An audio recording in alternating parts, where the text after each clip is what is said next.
Well, good morning.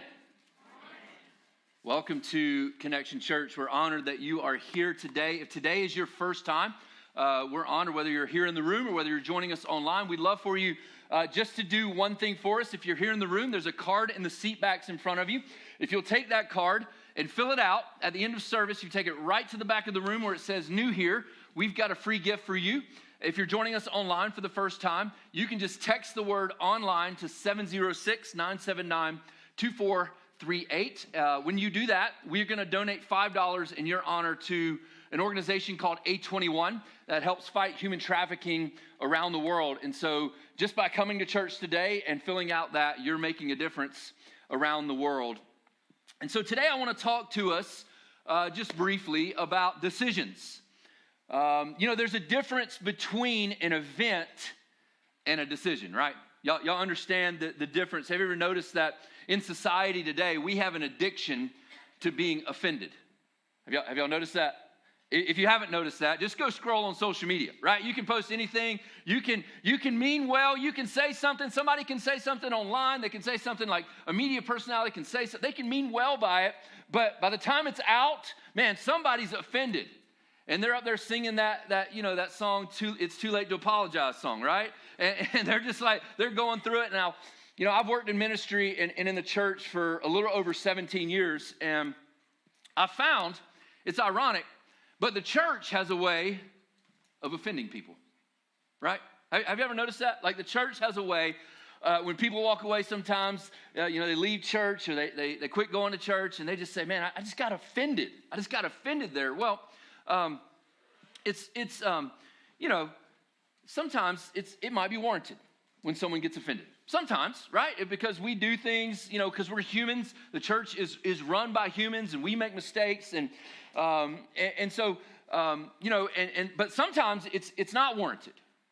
But we're addicted to being offended. So here's the thing: the offense is an event, right? When someone does something to you or says something about, that's an offense. That's an event. Being offended is a decision. Y'all see the difference between an event and a decision?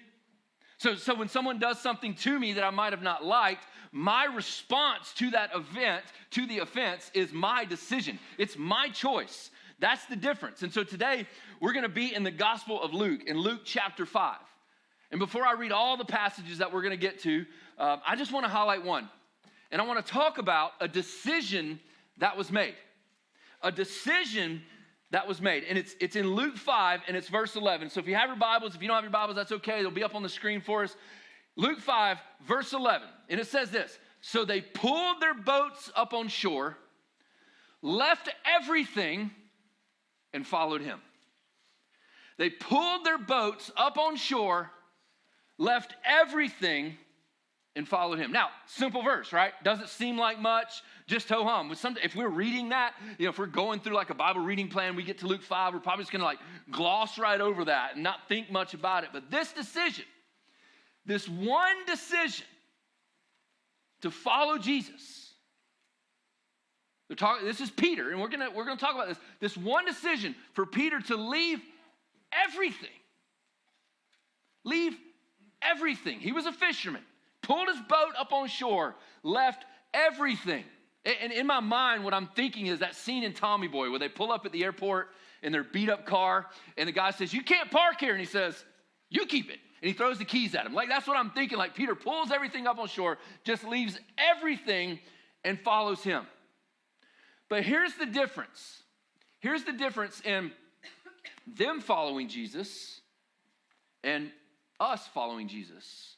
Was what they left was the monetary things that they had. You see, when it says Peter left everything, it means that he left his boat, his business. He left all that. But what he didn't leave was his way of thinking. He didn't leave his religion. But he left everything and followed him. And so their following was a physical following, right?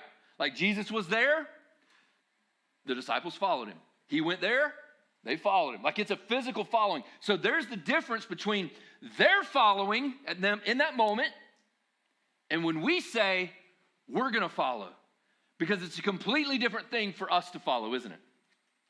Y'all remember that old hymn? Maybe you sang it. If you grew up in church, maybe you sang it. I have decided to follow Jesus. Y'all remember that? Y'all remember that hymn? I have decided to follow Jesus.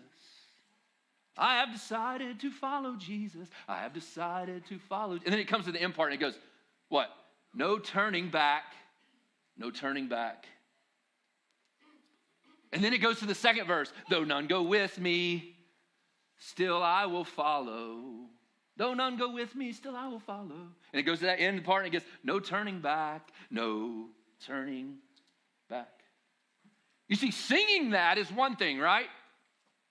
Because it doesn't cost us much just to sing it. It costs me a little bit of breath, right? It costs me a little bit of, a little bit of this, a little bit of that, a little bit of breathing. But the difference in what it cost the disciples in that moment was it cost them their boats. And so there's a difference in our following and their following. But why did they make that decision? Why did it come to that decision where Peter pulls his boats up on shore, leaves everything, and follows Jesus? Why is it? Walked away from their life, their livelihood, because honestly, from a business standpoint, this is a dumb decision. Right? If you just think about it in regular terms, this is a dumb decision. They were living in the city called Capernaum, which is on the northern side of the Sea of Galilee, and it's a fishing village. And so this is where Jesus did a lot. This was his home base for his ministry, was in Capernaum. And so he was in Capernaum on the Sea of Galilee, and that's what they did. In a fishing village, that's what you do. You fish. Right? I mean, that makes sense. And so what Peter is doing is he's saying, you know what? I'm leaving my business. I'm leaving it here. All the assets I have to my business are going to stay right here. You keep it, right? And he's leaving. This is a dumb decision to follow an unproven man, to follow a man that hadn't done much yet. A man that really just came up to him and said, hey man, come follow me. Come follow me. But to get to where we understand the decision that Peter made, we have to work backwards. And so to understand the decisions that you make, you got to work backwards. And so here's the first thing I want you to write down this morning if you're taking notes. You got to start with reverse engineering. You have to start with reverse engineering. You got to go back to the beginning. How did I make this decision? Right? How many of you ever lost your keys? Come on, y'all are lying. Everybody's lost their keys at least once. We're in church. Come on. All right? So normally when I walk in the house, we have a little key ring. I walk in the house, there's a little key ring right to the left right there. It's about eye level. So I walk in, I usually keep my keys like right on my hip right here. And so I usually take them off and I try to put them on the key ring so I know exactly where they are the next time I need to go to my truck and go out to my car or whatever I need to do. Well, inevitably, periodically, sometimes I'll wake up in the morning, get ready, and my keys aren't there. And I go, oh, what did I do? Where did I leave them? So I have to reverse engineer my steps, right? You ever had to do this before when you lost something? So I go from the time I got home, I walked past, I came to my room, I had to go to the bathroom really bad, so I probably threw them in the bathroom. And so and inevitably they're usually on my bathroom counter. And so I'm like, whoo, I found it. So I reverse engineer the decision I made to take my keys off and throw them on the bathroom counter. So to understand the decisions that you make, you have to reverse engineer how you got there. So let's do that with this story. Let's go all the way back to verse 1. Let's go all the way back. And when you understand the events that took place, you understand the decisions. You see, I believe, and what I want to tell you today, and what I want you to know is, I believe you are one decision away from a breakthrough in your life. You are one decision away from a breakthrough in your life. And what I'll also tell you about one decision is one decision, maybe that you've already made, it doesn't have to define your life if you don't want it to. Maybe it's a bad choice and you made a bad decision and it's haunting you. Look, you don't have to live with that decision. And here's the next thing I'll tell you. Some of you here today and some of you watching online, you think you've decided to follow Jesus, but all you did was just react to an event. And you've never truly left everything and followed him yet. And so this morning, I want us to look at these 11 verses and really dive into them and really think about these and really think where we're at in our life. So let's go to Luke 5 and slide back up to verse 1. It says this: one day Jesus was standing by the lake of Gennesaret, which is the Sea of Galilee. The people were crowded around him and listening to the word of God. He saw at the water's edge 2 boats left there by the fishermen who were washing their nets. He got into one of the boats, the one belonging to Simon, who's Peter, and asked him to put out a little from the shore. Then he sat down and taught the people from the boat. When he had finished speaking, he said to Simon, "Put out into deep water and let down the nets for a catch." Simon answered, "Master, we've worked hard all night and haven't caught anything, but because you say so, I'll let down the nets." When they had done so, they caught such a large number of fish that their nets began to break. So they signaled their partners in the other boat to come and help them. And they came and filled their boats so full that they began to sink. When Simon Peter saw this, he fell at Jesus' feet and said, "Go away from me, Lord. I'm a sinner." For he and all his companions were astonished at the catch of fish they had taken. And so were James and John, sons of Zebedee, Simon's partner. Then Jesus said to Simon, "Don't be afraid. From now on, you will fish for people." And then verse 11. So they pulled their boats up on shore and left everything and followed him. I think the context of this story to understand the decision that they made in the end to follow him is important. And it helps us understand why they made that decision to follow Jesus. You see, here's the thing that I love about Peter, and the thing I relate to about Peter is this is a dramatic decision, right? This is a dramatic decision. Is anybody like an impulse decision maker here? We all are. Don't lie. You're lying again. This is twice y'all have lied in church this morning. All right? Because here's the thing. Some of y'all don't know where you're eating for lunch, and you're going to make an impulse decision, right? Some of y'all are going to make an impulse decision, and you're probably going to, you're one decision away from a breakthrough on your lunch too, right? So we're all impulse decision. And so I'm an impulse decision maker. And that's what I love about Peter. He's an impulse decision maker. And he hears this, and Jesus does this miraculous thing in his midst, and he pulls his boat on shore. He's like, "Forget this boat. This is nothing. I'm leaving. Get out of here. I'm going and following that guy." And he makes this decision. And I love this. Because we say in our impulse decision making, in reaction to an event, sometimes we say, "Yes, I'll follow Jesus to the deepest, the darkest places," right? Like we've said that before. "Though none go with me, still I will follow." We've sang that before. We've quoted Psalm 23, "Even though I walk through the valley of the shadow of death, I'll fear no evil because you're with me." Those are really easy things to say until it's time to do it.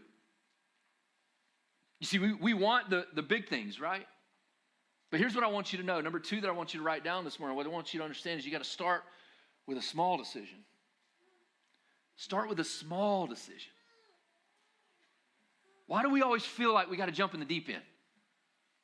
You ever notice that? Like we always feel like we need to jump in the deep end. We say we'll go to the deepest, darkest places. "Though none go with me, still I will follow." But we can't even keep up with our YouVersion Bible reading plan. That's 1 verse a day. Right? How about starting there? "Though none go with me, I will still open my YouVersion Bible app." Right? Look at verse 2. Sorry.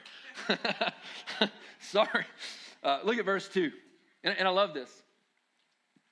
That he saw the water's edge at the water's edge, he saw there were 2 boats left by fishermen who were cleaning their nets, and they were washing their nets. And now these aren't just small nets; like these are gigantic nets. It's not like a little fishing net that you go and buy at Walmart, hooked to one of those rings and like on a pole, right? These are like big boats and big nets. And he says he got in one of the boats. If you have a physical Bible or if you have a piece of paper, I would write down that first part of number 3 because we're coming back to that. He got in one of the boats, the one belonging to Simon, and he asked him, "Put out a little."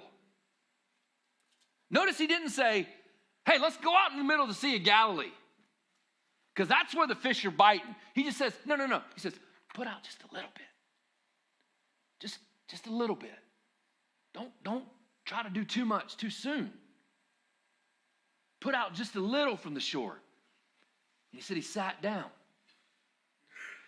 See, before he could push out into the deep water, they had to go into the shallow. They had to start small. You see, some people, they come to church, and I believe they want the pastor to talk deep, right? Like they want this deep theological study on Sunday morning. And look, I can go deep if we want to. I mean, we can talk about eschatology and Christology and Augustinianism and hermeneutics and sensationalism, and, we can talk about Revelation. But here's the thing, what I always tell people: you want to go deep? Let's start with love the Lord your God with all your heart, soul, mind, body, and strength. And when we conquer that, we'll go to the next one. Problem is, I'm still working on that one. And so are you. We got to start small. We can get into the deep, so we can study that stuff, but we got to start small. Start small. Look, it's in the shallow that you realize what God can do in the deep. It's in the shallow is where you understand what goes on in the deep. Because the reason we get in trouble when we jump in the deep end? We spend too much time treading water to stay alive. But it's in the shallow where we gain strength. It's in the shallow end where we gain endurance to go out into the deep end for a period of time and then come back and regain. And that's why we're in 21 days of fasting and prayer, and that's why we fast and that's why we pray. So we can focus our lives, so we can get a clearer path into God and what He wants to do in our lives, to allow God to give us the direction to make the single small decision that could transform our lives forever. We got to start simple. We're one small decision away. Let me ask you this. What one thing could you do different that might set in motion a course of events that will blow your mind? Think about this. Peter's decision to pull his boat up on shore, leave everything and follow Jesus. Think about what that small decision set off. If you know the story of what happened and all the miracles that Peter got to witness Jesus do, and the agony that he went through seeing Jesus die and then seeing Jesus rise again, and then 50 days after Jesus' resurrection, Peter stood up on the day of Pentecost and preached the gospel with boldness. One small decision here in Luke 5 set off a multitude of events that happened after that. I believe some of you are one small decision away from a breakthrough in your life. Some of you this morning made one small decision to get up, because when I woke up, I wanted to roll over, right? I woke up and all I heard was rain. And I was like, ugh, then go back to sleep, right? You made one small decision, and that one small decision this morning could transform the rest of your life. Could transform the rest of your life. But here's what we know about decisions, right? The next thing I want you to write down: decisions have consequences, don't they? Parents are like, yes, they do, right? We've all heard this, right? You know, the disciples, their decision, it had a consequence. Their decision to follow Jesus, there were consequences for him. And many of us would say, I'm grateful for their decision to follow because the consequence was good in my book. Because the reason we're here today is because of that decision they made to follow Jesus. That's the reason why we're here. And so I'm grateful for that. But their decision to follow Jesus ultimately cost them their life. But have you ever noticed, though, that even though we think we make one single decision, it's not really a single decision. If you think about it, a single decision is actually a culmination of 1,000 decisions that we've made over the course of our lifetime to get us to the point that we're at right now. You see, because here's what Peter could have done in that moment. Like when Jesus says, hey, push out a little farther. Push out, just go, push out of the deep. You know what Peter could have done? Is like, dude, are you off your rocker? And he kind of did, right? He kind of told him, he's like, look, man, we've been fishing all night. We ain't caught anything. He could have said, I'm tired. I mean, I've been awake all night, Jesus, and I'm just tired, man. Can we do it another time? I don't feel good. You know? Now, understand, this was Peter, James, and John's life.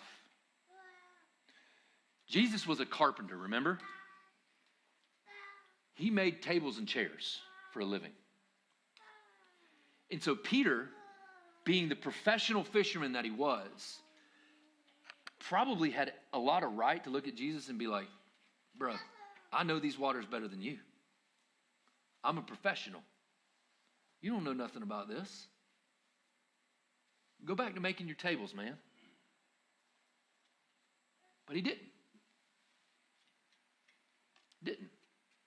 Now, I'm not 100% sure that Peter, James, and John had the right to say that. I mean, they had been fishing all night and caught nothing, which is a trait I have when I go fishing, right? Which is why I don't call myself a fisherman. They could have been bummed, right? I'm sure they were bummed that they didn't catch anything. But Jesus said, go back out. Let's just push back out. And they did.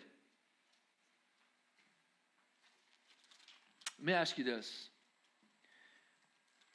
Can you make a positive decision after a negative event? Because this was a negative event in Peter, James, and John's life, right? Like they had been fishing all night, and here's what they do. They make a positive decision after a negative event.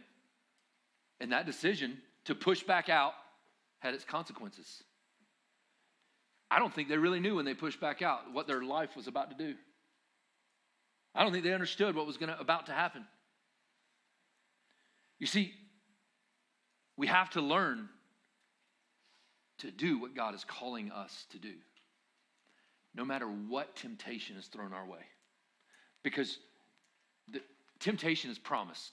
Y'all know that, right? Like we're going to be tempted.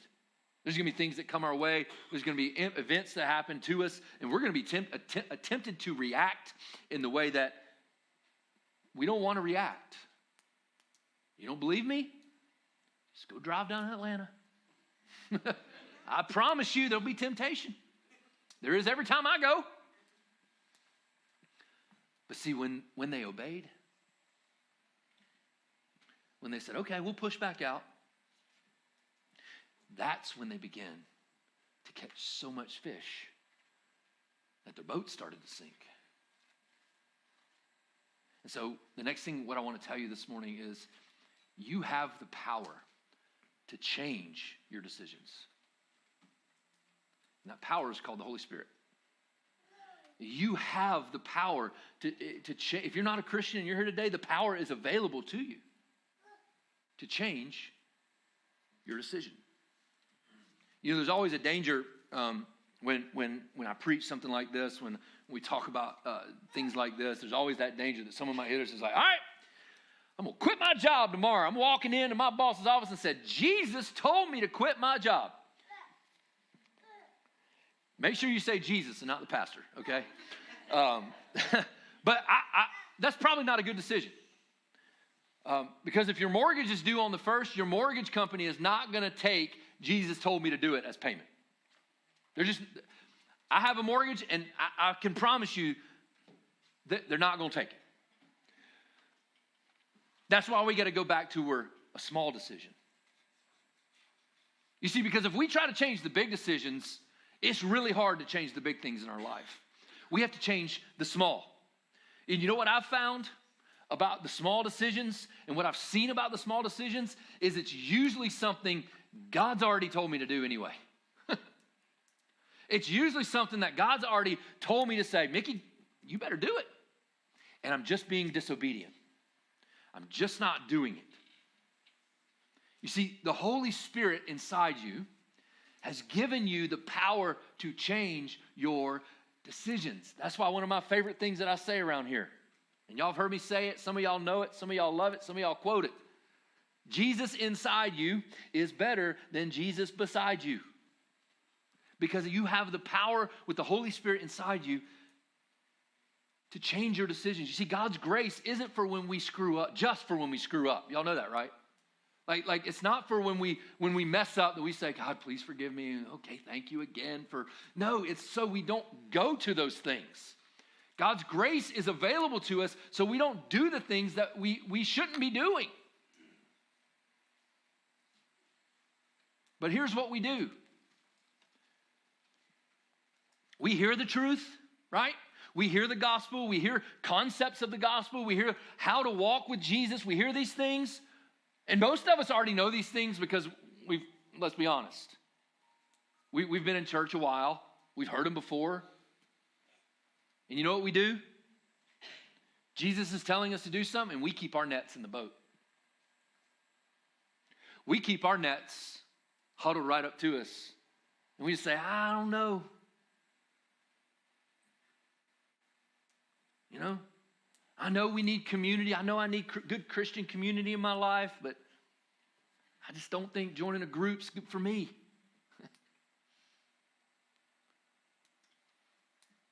I know what the Bible says about giving and tithing, and I know God's called us to do it, but I even know that it'll open up God's blessings in my life because I've seen it. And when I say God's blessings, I'm not talking about Bentleys and boats. Because sometimes God's blessings are just, I woke up today. Right? You see, God is giving us all the answers in His Scripture. He's given us all the answers in Scripture. And we have the power to change our decisions because of the Holy Spirit inside of us. Where do you need to change your decision to drop your net today? Just for a second, I just want to talk to maybe the person or people listening, whether you're here in the room or whether you're joining us online, that might not be following Jesus the way that you should. You know, you've prayed a prayer. You know, you've said yes to Jesus. You may have sang the, I have decided to follow Jesus. You know, a couple times, just as I am, without one plea. You know, you've sang all those old, hymns that you used to walk the aisle to. You've been baptized, you've done all those things, but you're just not following Jesus like you should. Maybe you've taken a step back. And you're like, maybe you've even said, I don't really know. I think you have something in common with Peter, just like me. You see, Peter told Jesus, Jesus, I'll follow you anywhere. I'll go where you go. I'll stay where you stay. To the ends of the earth, I'll follow you. And in that moment, Jesus looks at Peter and he says, get behind me, Satan. Calls him Satan. I don't know that Jesus has called me that. And he told him, he said, You're going to deny me 3 times. Not once, not twice, 3 times. There's going to come a time where you have the opportunity when people are going to look at you and say, hey, that's the guy, he followed him. And Peter says, no, that wasn't me. You're crazy. I wouldn't follow that guy. 3 times. He did it.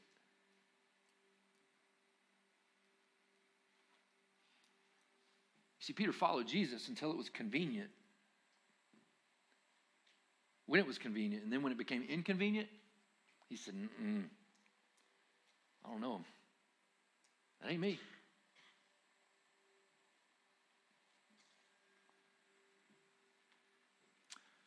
And then after Jesus' resurrection, there's a story in John 21.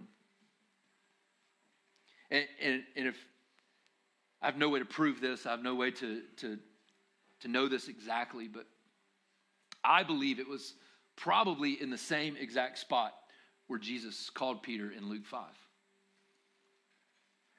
The disciples are out on the Sea of Galilee and they're fishing. And there was a guy walking on the shore who was Jesus. This isn't when he walked on water. That was a different time.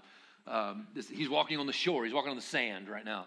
And he's up there and he says, hey guys, how you doing? You caught anything? And once again they say, no. Right? Great fisherman. And Jesus says, throw your net on the other side. Same kind of story. Throw their net on the other side and so much fish, their boat starts to sink. Peter takes his outer garments and jumps in the water, swims to Jesus. And soon after that, they're up on the shore and they're eating. They're making the fish. And Jesus looks at Peter and he says, Peter, do you love me? Peter looks back at him and he says, yes, Lord, I love you.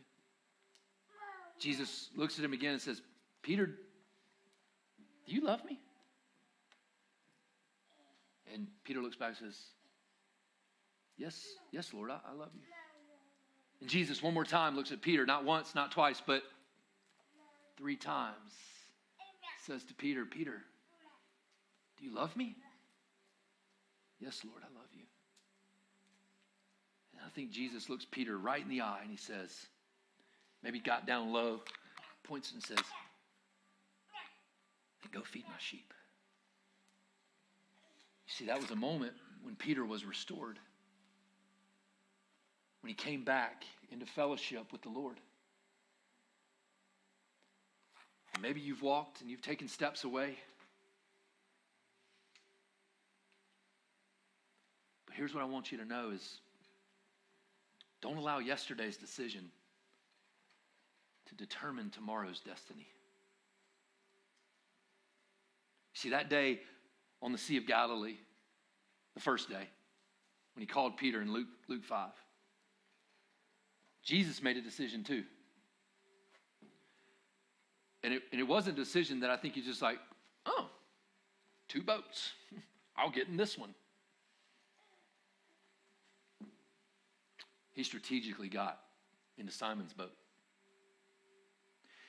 He knew whose boat he was getting into before he ever climbed into it. He knew all the dumb things Peter would do. He knew all the dumb things Peter would say. He knew he was going to cut off the guard's ear in the Garden of Gethsemane. He knew he would deny him 3 times, but he also knew the potential Peter had.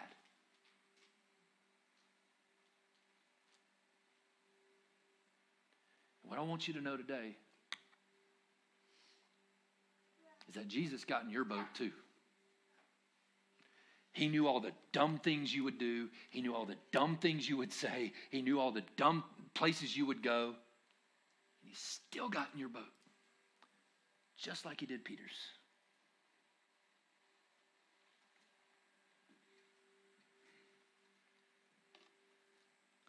I often think about when Peter was reflecting back on his time with Jesus, when he was looking back on the 3 years that he physically walked with Jesus, when he's writing 1st, 2nd, and 3rd Peter. Like when he's writing these down, and I often think he's reflecting back upon those days. and he looks about, and I have no proof of this either, no theological backing, no way to back it up, but it's just in my mind the way I think. I can imagine Peter when he's writing 2 Peter, and in chapter 1, verse 21, and he gets to this thing and he goes, I remember when Jesus got in my boat. And it was a decision that he made, and he knew he was making it, and he was making that decision. And he wrote this verse. In verse 21, it says, "For prophecy never had its origins in human will, but prophets, though human, spoke from God as they were carried along by the Holy Spirit." You see, Jesus knew what he was doing when he got in Peter's boat. He knew what he was doing when he climbed in your boat. It's not an accident that you're here today. It's not an accident that you're watching online. Jesus knows what he's doing. Jesus made his decision to get in your boat. And you're one decision away from breakthrough in your life. Let me ask you, where do you need to drop your nets? Where do you need to drop your nets? Let's pray. Heavenly Father, God, I thank you for today.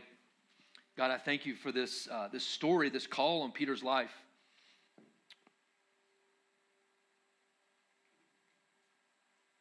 Father, I know that decisions many times are hard. Many of us, we get decision fatigue because we feel like we got to make so many decisions. And so, Father, today I pray you calm the storm around us and see the one place that we need to drop our net. The one area that we know that you're calling us to drop our net and to take a step towards that decision. To take one small step towards that decision. One single small decision.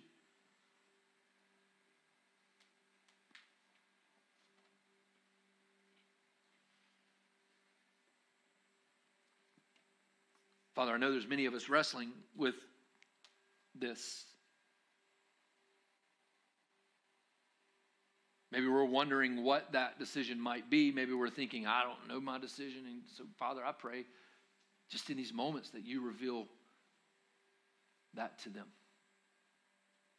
God, give them a clear understanding, a clear picture of what you're calling us to.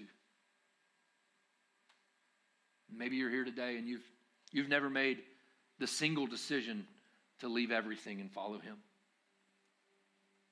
Maybe you've never made the decision to truly give your life to Jesus. Maybe you've reacted to an event, but you've never truly made the decision to follow.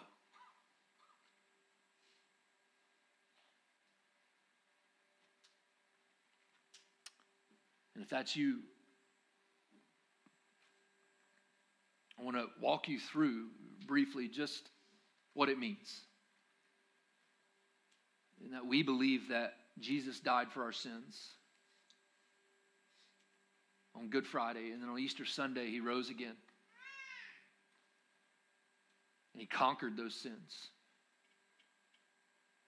And by that, we believe that he died for my sins.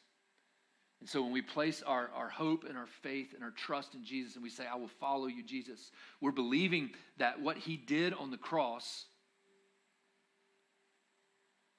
was in our place. So we didn't have to die. So we could spend eternity with the Father. So when the Father sees us and he sees our imperfections and he sees our shortcomings and he sees all the things that we've done, the dumb decisions and the stupid things we've done, the dumb places that we go, he doesn't see those decisions. He sees Jesus' covering.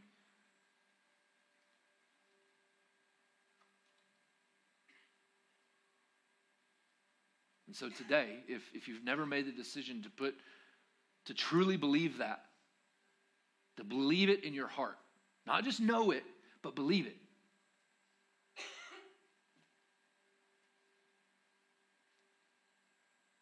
you can confess it with your mouth.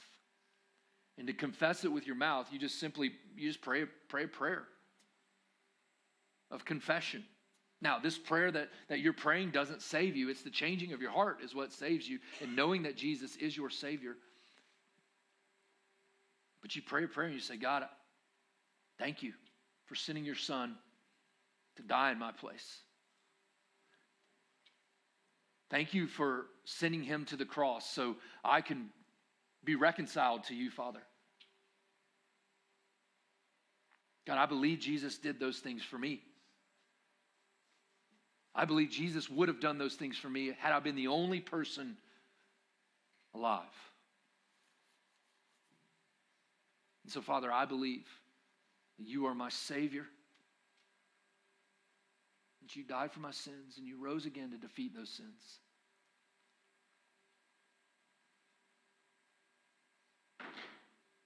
Jesus,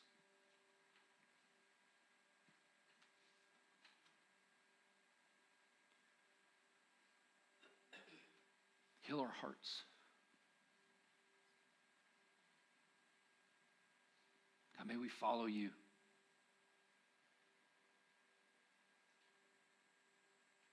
Every day.